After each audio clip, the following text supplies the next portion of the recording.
আসসালামু আলাইকুম, সবাই কেমন আছেন? অনেক দিন পর আবার একটা ভিডিও নিয়ে আসলাম। কাবাব রুটি খাইতে কিন্তু সবারই অনেক ভালো লাগে। আর যদি স্পাইসি করে বানানো যায় তবে তো কথাই নেই।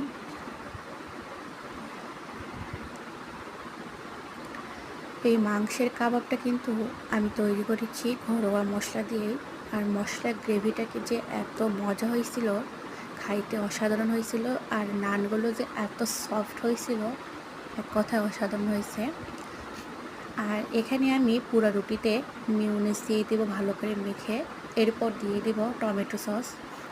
টমেটো সস দিয়ে ভালো করে পুরা রুটিতে মেখে দিয়ে দেব।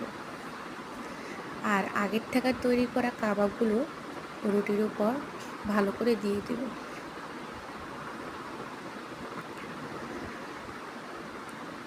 ভালো করে দিয়ে এখানে আমি পেঁয়াজ কুচি আমি দিইনি, আপনারা চাইলে দিতে পারেন। এখানে আমি শসা কুচি দিয়ে দিলাম, দিয়ে ভালো করে রুটিগুলো মুড়ে নেব।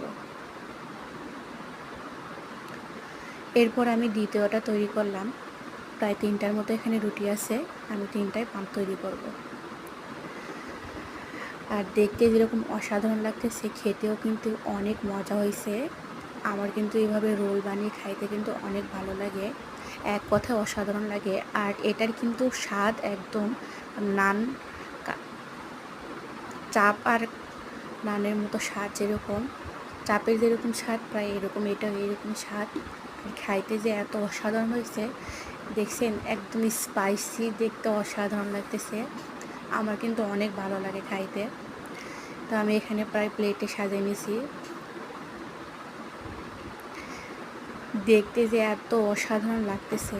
আর আমার ভিডিওটা যদি ভালো লাগে সবাই লাইক কমেন্ট করে দিবেন, দয়া করে সাবস্ক্রাইব করে দিবেন আমার এই ইউটিউব চ্যানেলে। আশা করি আমার ভিডিওটা ভালো লেগেছে আপনাদের।